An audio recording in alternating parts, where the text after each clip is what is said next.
Welcome to Parkside at Home, everybody. My name is Callie. And my name is Matt. I'm very excited that you're joining us today, especially since today is our third birthday. Yeah, so exciting. Three-nager, toddler. Whatever you want to call it. Yeah, it's exciting. We're here. Especially, like I said, if it's your first time, welcome. Head over to parkside.life/connect and fill out the information there. It lets us know that you're watching so we can say hey and maybe get to know you a little bit better. And in the spirit of celebrating our third birthday, we just want to say thank you so much for your generosity, just of your time and giving, and the ways that you have just prayed over us in these last 3 years has been incredible. And we would not be here today without you. So I just wanted to remind you guys that you can give online, just a safe and secure way for us to partner with God and how we are building bridges between people and Jesus. You can go to parkside.life/give to see all the information for all that. Yeah, and again, speaking of giving, you all have been incredible with our Restock the Box initiative. You know, just over a month and a half ago, we had all of our stuff stolen. So thank you for everybody that's contributed to that to help us in this period of restoration to get back to where we were as a church with the tools that we have available to minister to the community. So if you would like to help out with that and contribute yourself, you can go to parkside.life/toolbox. Again, safe and secure way to give. And thank you for everybody that already has helped out in that way. Family Park Day is this Saturday, and you're like, well, what is Family Park Day? It's just a time for families of Parkside to gather together at a park. So it's really simple. Show up at Legacy Park this Saturday at 9 a.m. just to hang out, play with your kids. There's a sidewalk that you can just walk around, and even a coffee shop nearby. You can grab coffee while your kids play. It's just going to be a really great time just to connect with one another outside of a Sunday morning and just outside of these four walls, just getting out and enjoying the nice weather. So Family Park Day this Saturday, 9 a.m. Yeah, we love community. So if you've been watching online, great. We love it. Continue to do that. But we would also love for you to join us here in person sometime. Sunday mornings are phenomenal, especially when we have such great teachings and messages, like I said, community. And the series that we're actually in right now has been really, really good. Learning all about the foundations of Christianity, those basics, and we're actually transitioning now into who we are, the foundations of Parkside as a church, right? We get to learn all about building bridges between people and Jesus, and we are so excited about that. Just drop a comment, a like, anything. Let us know that you're watching, and we'll see you soon. Yeah, I just want to say happy birthday to Parkside Church. So glad you guys are a part of our story, and so glad that we get to spend some time together tonight. We're starting a new series, but it's the same series we do at this point every year. It's our Bridge Builder series, where we touch base with the foundational principles that make us who we are. And we look at it like this. Like, every church has been given the same mission, and it's found in the Great Commission from Jesus to go and make disciples, right? Baptizing in the name of the Father, Son, and the Holy Spirit. But our terminology, the way that we feel like God's given us to say, is to build bridges between people and Jesus. That is exactly what we're here to do. And basically, if we can't figure out how that makes sense, then we don't do whatever it is we're thinking about doing. If we're sitting as a staff or as a team, we're like, hey, what if we did this? If we can't answer the question without and I'm really good at making things work, just, oh yeah, we can make it work, it can, whatever. If we can't say emphatically, this is going to make us build bridges between people and Jesus, then we just don't do it. So that's really, really important. That's why we have this conversation every single year. But one of the things that's really interesting is how do we say the same thing in a fresh way? How do we hear from God in a new way? And so I've spent a lot of time over the last few weeks anticipating this conversation, anticipating this series, and it's forced me into a ton of reflection. For Deborah and I, this really is like a child. Parkside Church is like a child, because you guys are sometimes a little cantankerous, but we feed you and then you're fine. It's fine. But it's something that it's very much a part of our life. It's very much something that we're proud of. And sometimes when you get, when Annabeth turned 12 this past summer, and it's going to get worse as she gets older, you spend the days and weeks leading up to your kid's birthday thinking about the history of their life. And so I've spent a lot of time thinking about the history of Parkside Church over the last few weeks, and I've thought about it quite a bit. I found myself asking myself, what's my favorite Parkside memory? Like, what's the one thing that sticks out as something that like I just love to death? And that was a really, really hard question to answer. It's easy to think about Launch Sunday, which was 3 weeks ago this year. And that was a really weird time because like it was 2020 and we were just starting to think about coming out of a global pandemic. And I remember the weeks leading up to launch, like, were we going to have service? And look, Miss P's here today, and Miss P is our hero here. Like, she works for the community center. Like, she's awesome. And I just remember having a conversation with her, like, Miss P, like, can we have more than 10 people in this room at one time? And thankfully, a couple weeks before, it's like, yeah, we're going to be able to have service here. That was a really scary time, but that day was awesome. Great day. Everybody's masked up, which is totally okay. We had cake rounds. It was awesome. Cake at church. Good days. Now we have ice cream. And then I thought about, even before that, before we actually launched, I thought about the days where a few of us gathered in Deborah and I's tiny living room on a house on Mallard Street, which is just a few minutes from here. Like on Sunday nights, we would hang out, do Bible study. Jason would do a little worship, and Angie would sing louder than everybody else. It was great. It's great. It's great, good days. Those were really good days. In fact, they were really hard days to leave behind. I'm glad we have. My new favorite memory, I think, happened this past Wednesday. If you don't know, Parkside Church has a kickball team, right? I don't know if it's officially a Parkside Church kickball team, but it's basically a Parkside kickball team.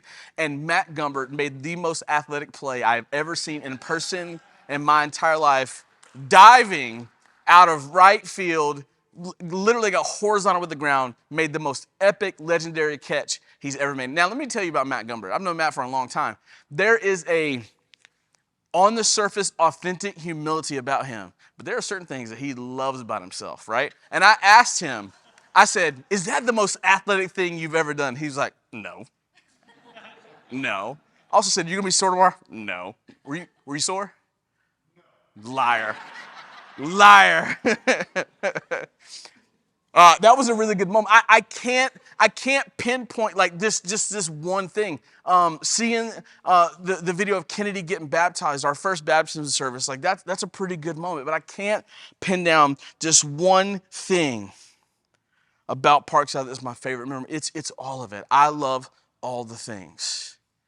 There have been a lot of really good days. There have been some really hard days, but most of them have been really good. And it's been overwhelming. I've got this overwhelming sense of the presence of God and the undeniable evidence of the provision of God for Parkside Church over the last, we say 3 years, but it's really been 4 or 5. Deborah and I were talking about this morning. Like, it's been 5 years since we started like percolating on this call. And then it was a course of almost 2 years before we kind of got here and launched. So this feels like the culmination of a long period of time for our family.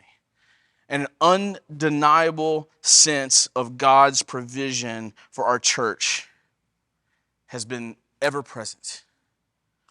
And that truth has become more real over the last several weeks, where we've seen our community draw closer to one another in a season that the enemy has intended for a certain purpose, to divide, to distract, to bring us down.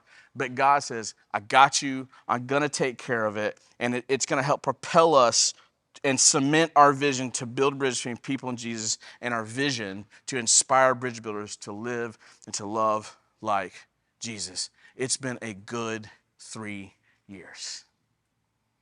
I love it.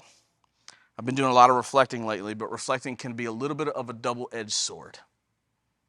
It's easy to kind of sit back and think about all the good things, but it also doesn't take long for the missteps and the miscues and the mistakes to kind of start creeping to the top and say, well, what if we had done this? Or what if we hadn't done that? Or what if we made this decision differently? Would there have been a different outcome?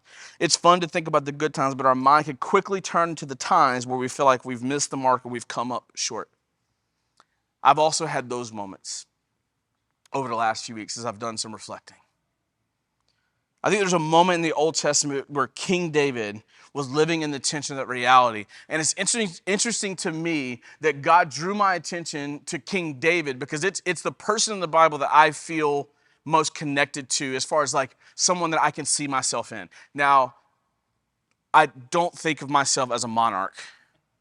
And some of you are not laughing because you don't, that's not a joke. Because you're like, yeah, you think too much of yourself. I'm sorry, I'm working on it. It's a me problem, I'm dealing with it. But I've always connected with David, and like I aspire to be like David in some very specific senses, in some other ways not so much.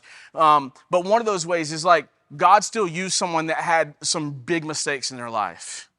And I've had some big mistakes in my life. I have not committed murder like King David did, so we got that going for us, right? But I do feel this kinship with David as far as like God still used someone who messed up big time. And so I found myself in this passage that I had read several times, but it didn't really click with me the way that God was showing it to me in a new way. I think I was drawn to this because, like I said, all the people in the Bible I've always identified with David the most. And all the turmoil, at this point in his life, all the turmoil between he and Saul had started to come to an end, or it had come to an end. He'd become king, and he had entered back in Jerusalem. He had defeated the Philistines. He recovered the Ark of the Covenant, and he brought it back to Jerusalem. So like he checked off some big things early on in his reign as king.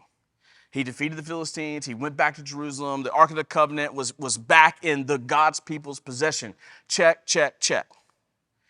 But we find ourselves here in 2 Samuel encountering David sitting on top of like his victories, right? Everything should be good. He's reflecting over where God had led them, the victories that he'd been gotten, but he found himself in a really interesting predicament on top of the list of accomplishments. And we find it in 2 Samuel chapter 7, verse 1 and 2. He said to the prophet Nathan, "Here I am living in a house of cedar while the ark of God remains in a tent." Now, I think it's really interesting because like it'd be easy for David to say, look at all these things that we accomplished. Look at all these amazing things. And he finds himself reflecting on things that are not yet accomplished. Like, man, here I am. I'm king of all that I survey, right? He's like Mufasa sitting up on Pride Rock. Like everything he sees is within his kingdom. And he finds himself looking at what's lacking. I'm in this nice palace of cedar, and yet the physical presence of God is in a tent somewhere else. He's surrounded by the evidence of God's movement and provision, and he asks what seems like a noble question, but it's really self-centric. Like when I read that the first time, I was like, oh, that's a really noble thing for David to think about, to reflect on. Like I want God's presence. I want this thing that means so much to our people to be not only secure, but in a place of honor, like I'm in a place of honor. But it's really a self-centric question. He's thinking about things that he didn't accomplish, what he can provide. And then God sent the prophet Nathan to speak life and truth over David, a truth that I think we can lean into on a day where it's easy to kind of sit on this history that we have that I'm very proud of, that I'm very proud of from a godly sense, but I don't want to get distracted by a self-centric thought. I want to stay on top of God-honoring thoughts. 2 Samuel chapter 7, verses 8 through 16. I'm going to read it all to you together, if that's okay. And so this is Nathan talking to God, and he's getting ready to communicate these things to David. It says, "Now then, tell my servant David," it's God talking to Nathan, "this is what the Lord Almighty says. I took you from the pasture, from tending the flock, and appointed you ruler over my people Israel. I've been with you wherever you have gone. I have cut off all your enemies from before you. Now I will make your name great, like the names of the greatest men on earth. And I will provide a place for my people Israel, and I will plant them so that they can have a home of their own and no longer be disturbed. Wicked people will not oppress them anymore, as they did in the beginning and have done since the time I appointed leaders over my people Israel. I will also give you rest from all your enemies. The Lord declares to you that the Lord himself will establish a house for you. When your days are over and you rest with your ancestors, I will raise up your offspring to succeed you, your own flesh and blood, and I will establish his kingdom. He is the one that will build a house for my name, and I will establish the throne of his kingdom forever. I will be his father, and he will be my son. And when he does wrong, I will punish him with the rod wielded by men, with floggings inflicted by human hands. But my love will never be taken from him, as I took it from Saul, whom I removed from before you. Your house and your kingdom will endure forever before me. Your throne will be established forever." So I know that that's a lot of context, but the main thing to understand is that God is speaking to David. in a moment where he's like, man, I've accomplished all these things, but there's still this one thing out there that's bothering me. And God says to David, hey, look, that's my thing to deal with. That's my thing to process. And I'm going to take care of that. In fact, I'm going to do that through your bloodline. You have done work for me, and I appreciate that, but I've got something else in store. And in fact, I want you to know that the gift that I've given you, I'm going to continue to give it to your son and throughout all the kingdoms. Your legacy will never end on this earth. And I'll be honest with you, in the context of what we're going through as a church right now, where we are as a church right now, this passage put me in my feels. I remember reading it, and I'm sitting in Maple Street, which most of you guys know, I sit there nearly every day, and I've made some friends there. I had to make sure no one came talk to me because I thought I was going to cry in my biscuit. Probably my grits, because that's what I eat there every day. I had some for breakfast this morning. They were amazing. Put me in as I read it over and over and over, there's some things that I feel like God spoke over me and that he's speaking over us as a church that I want us to lean into today. The first one is God established and sustained David's purpose. God did that. David didn't do it. God did that. God said, I took you from the pasture and appointed you as ruler. I have made your name great. I have cut off your enemies. David in all his flaws, and they are well documented, and in spite of those flaws, God used David not only during the span of David's lifetime, but throughout history. You remember, Jesus, the most important person in history, is of the house and of the line of David. It's just a reminder that God is working on his story throughout history, through all time. It all connects. He's worked on David's life throughout the span of history. The second thing that stood out to me is that God also affirmed David's part in God's greater plan. He reminded him in that moment that I am providing a place for my people. They will no longer be oppressed. I will give you rest from your enemies. He says that again. This is God doing this for David. He's using David as a tool, right? He's using David as someone to work on his behalf to provide these things for his people, the nation of Israel. David was an instrumental tool in this phase of God's plan, and he's reminded David that there's a larger plan at work. He was a piece of the puzzle. He was a cog in the wheel. He was a pretty important cog in the wheel. Somebody that all his leadership and all his acts as a king were written down as something that we still learn from today, but he's still a part of a greater plan. And then finally, here's my favorite truth of this passage. God promises David a legacy. He promises David a legacy. He says, when your days are over, I will raise up a new generation. What you started here will last forever. The reason why this is my favorite part of what God has shown me this passage is because I'm getting older.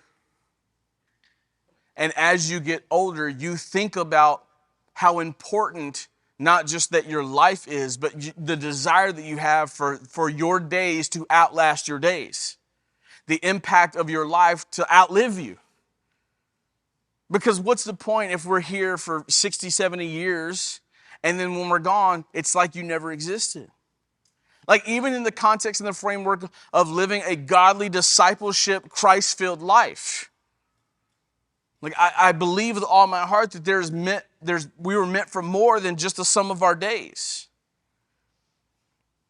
Getting older it's a funny thing because even at this point in my life, I want the impact of my life to outlive my life. And I think God gives that assurance to David.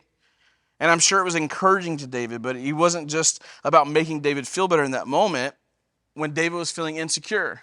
That's not why he told him that. It wasn't just about giving him encouragement and confidence in what David was going through. He was telling him that one day that there will be a celebration that's going on, and it won't be just about what God has done, it's about what he's going to do. And I think this is what we need to hear today, that it's not just about what has happened at Parkside Church over the last 3 years, and we're going to celebrate that. That's awesome. We are celebrating that. I'm going to eat some ice cream because I haven't had ice cream yet because we're going to celebrate. But I look forward to what's coming. And here's what I see when we put this passage together and the things that I've been feeling and Deborah and I've been talking about for our church for the future. Only God can do what has been done, and only God can do what he will do. If we look over our history, just a brief history, I mean, we're a baby church. If I look back at the moments that we saw in the video, I reflect over the moments that we've had as a church, we look back and say, only God. It's not great pastoral leadership. It's not just having the most amazing staff team. We do have a great staff team. It's not about the building. We love this place. It's about God.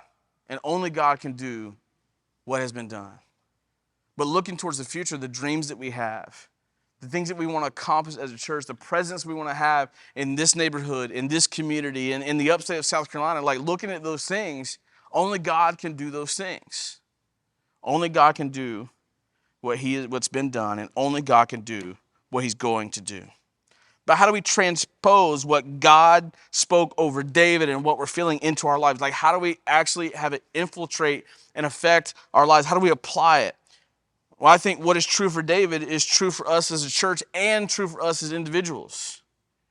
I think there's things that we can learn from this moment between really David and God. Nathan, was a tool for God as a prophet, but this moment between God and David.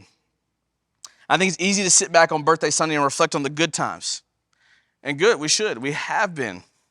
But as we celebrate, we also need to reflect on these truths and what can be learned from this moment, like I said, between David and God. And then hopefully if you're taking notes, you can write these things down and like I'm trying to dwell on them and see where they fit into my life. Here's the first one. It's a pretty big one. First of all, Parkside Church was God's idea. It was not something that Deborah and I cooked up, sitting around the table one night. One thing that has been very, very clear, this was God, not us. If it was our idea, we'd have made it about 3 services and been like, no, we're good, it was fun. Just like God established David's purpose, God established and sustains Parkside's mission and vision as a community, as a family. Only God. The verse that we've held up as an anchor point over the last 3 years is 2 Corinthians chapter 5, verse 18. And there's a longer passage, but for our purposes tonight, just verse 18. All this is from God who reconciled us to himself through Christ and gave us the ministry of reconciliation. We've said this 100,000 times, like this idea of reconciling, bringing two things together is a bridge. This is why we say we're building bridges. We're reconciling people to God. And God gave us the ministry of reconciliation, bringing things together, building bridges. It came from him, not us. It's his work, not ours. God allows us to partner with the work that he's doing. It's not something we're out here doing on our own. This was God's idea, not ours. In the same way, God's got big ideas for you. Parkside Church was God's idea. That's for us as a church, but for you as an individual, he's got big ideas for you. Today isn't just about celebrating our community. It's also about encouraging and inspiring you towards purpose. Ephesians 2:10 says, "For we are God's handiwork, created in Christ to do good works, which God prepared in advance for you to do." You were not an afterthought. You were not an accident. You were always designed for a life of significance, of purpose, of an intentionality. No matter where you are in your life, no matter what's going on, no matter if you're still on the front end of your life, or if you're looking at the later season of your life, like if you are here, if you are still breathing, you have purpose. And it's part of God's bigger plan, and he's still got big ideas for you. And I don't know about you, but that excites me, that I still have purpose in this life. I think another thing that we see in this interaction between God and David that can teach us something is that Parkside Church is a part of God's plan for this community. This larger plan for his community.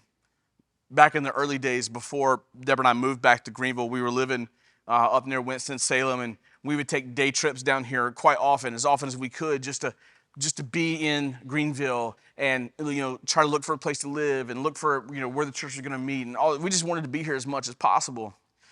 And I remember thinking in those early days that God was calling us back to Greenville because he wanted to bring a life-giving church to Greenville. I think that's true, but I think my mind was far too narrow in that idea and somewhat arrogant, if I'm being really honest, because in my head it was like whatever our church is going to be called, whatever it's going to look like, that was it. But he's shown me over and over again in the last 3 years that he's doing something much larger in our community, and we just get to be a part of it. A great example of that was this past summer when we partnered with 3 other churches and put together a community block party. How much fun was that? How much easier was that on us? It was great. Hannah said amen and amen.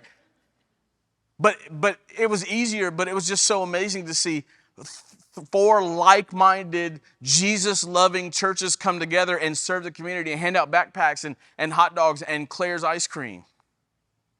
That was amazing. God has a larger work that's going on in the community, and we get to be a part of that. And if there's one thing I can see the evidence of this easily, it's this. It's this reality that we're part of something bigger that God is doing in our community. Over the last few years, God has given us so many opportunities to invest in and love on this community. From block parties to Easter egg hunts to Martin Luther King breakfast. Just a few weeks ago, we had a Sterling neighborhood documentary film premiere that we were able to help out with. And we've said this from the beginning, that we're here to stay. And we're digging deep roots. And that has not changed. Every year, usually at the end of the year, Miss P and I will have a conversation where we talk about the dates for the next year to make sure that we have all the dates on the calendar, to make sure that a dance competition doesn't happen on Sunday morning so we still have church. Although, that could be interesting.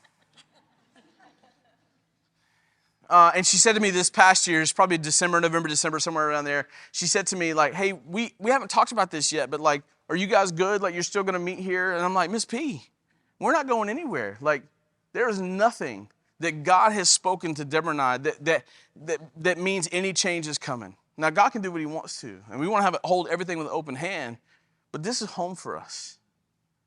I love this place. I also had a little moment a couple weeks ago where I came in here in the middle of the week, which is not terribly uncommon, and there's a gentleman that has started helping here. I don't know if he's volunteering or not. I don't know if he's getting paid, but he's here. And he's an old veteran guy, like he's kind of grizzly in the face, and he doesn't know who I am quite yet. And I walked in and went to Miss P's office like I own the place because I'm here all the time, right? And he's like, well, what are you doing here? I'm like, oh, I told Miss P I was coming by, I got to get some other. He followed me around the building. He did. I mean, and there was a moment where Jesus had to say something to my heart. It's like, because my instant reaction was like, he not know who I am? He's like, no, because you're not as cool as you think you are. This is home for us. We're not going anywhere until God has made it abundantly clear. And she might have to be the one to kick us out. She might hear from God about us leaving before I do. Because we love this neighborhood and we're digging deep roots. We've been saying it for 3 years and we're continuing to say that. And we're starting to see some of those things see fruit.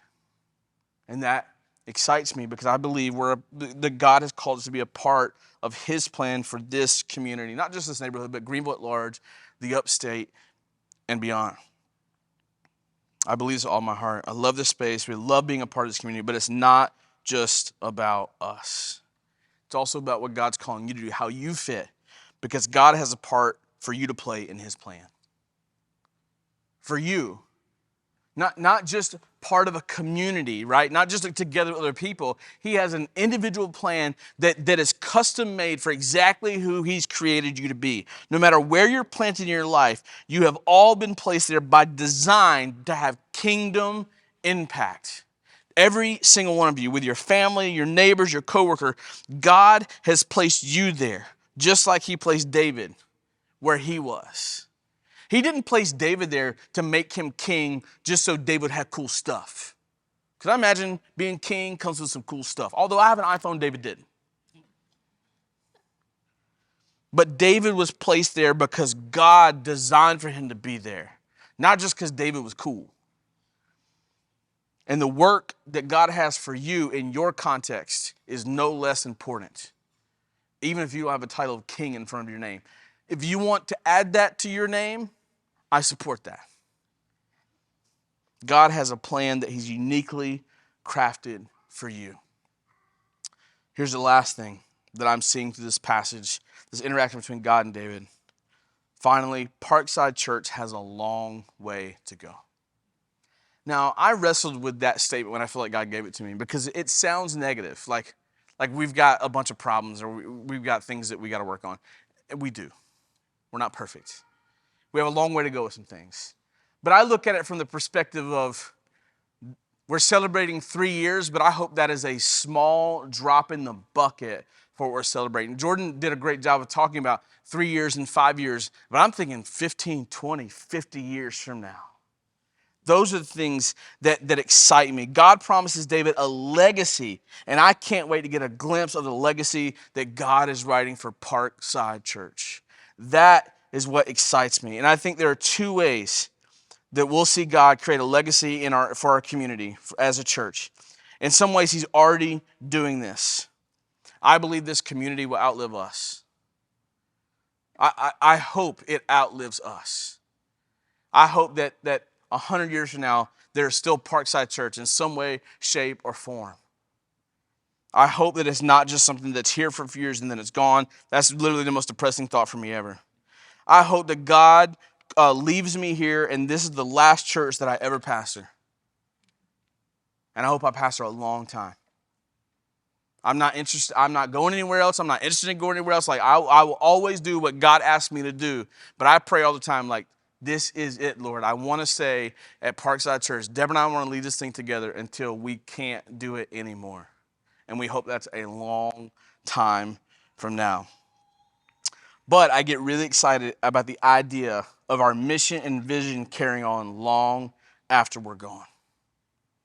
One of the micro ways that I look at that is that one day when God says, okay, you're done with this, I got something else for you as far as like ministry or retirement. I don't even know what that looks like. I don't even want to think about it. But like one day, like basically handing off leadership of this church to someone else. Did you just raise your hands? You can't raise your hand, Annabeth. Like that's something that I look forward to in the best way. Of being able to say like, it's someone else's turn and this thing is going to keep going. I get excited about that. Like I really look forward to that moment. But the second thing is really what gets my adrenaline going. The thing that excites me the absolute most. I believe that God is creating a legacy of kingdom multiplication in our church. And this is something we haven't talked about a ton, but you're going to hear more about it.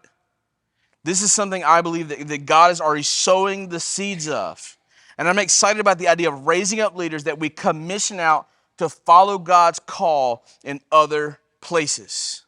Now, we've already done this a little bit. Like we've had people in our church that no longer attend our church because they go work somewhere else. We've had those moments, which is exciting. We're always sad when people go, but if people are going to leave, I'd rather than that than anything else. We probably had some people walk out because they got tired of hearing me preach. That's fine too. But that kind of kingdom multiplication gets me really, really excited. But I think there's even a further step. I think the future of our story will include planting other churches. And that's something that, like, when I think about that, it's easy for me to get super distracted and I forget what I'm doing in my real life in the moment, because the idea that we would raise up some leaders, maybe somebody that's here right now and say, hey, look, God has called you or God is calling you to go to plant a church in this community, whether that's in Easley or in Boiling Springs, or I'm just picking random places, or if that's in Scottsdale, Arizona. Literally never thought about Scottsdale in my entire life. Maybe that's the Lord. Maybe God's calling somebody to Scottsdale tonight. That is something that just gets my heart going. There are too many people in this world that need Jesus. We need more healthy, disciple-making churches. I don't care if the community has a church on every corner. There are still plenty of people that need Jesus, and we need more people to plant healthy, disciple-making churches. But this legacy that we're talking about here, and this is the legacy that I'm believing in for Parkside Church, is not just for us. It's not just about us. I believe God has a plan for you that's not just for you. God's plan for your life isn't about you. In 2 Samuel 7:16, is the end of that passage that we read.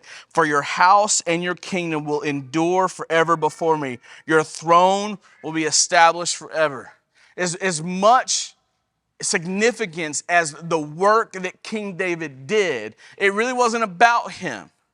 That he was a part of God's greater plan. And he tells him at the end of this, I'm going to continue that plan through your son that we now know to be Solomon.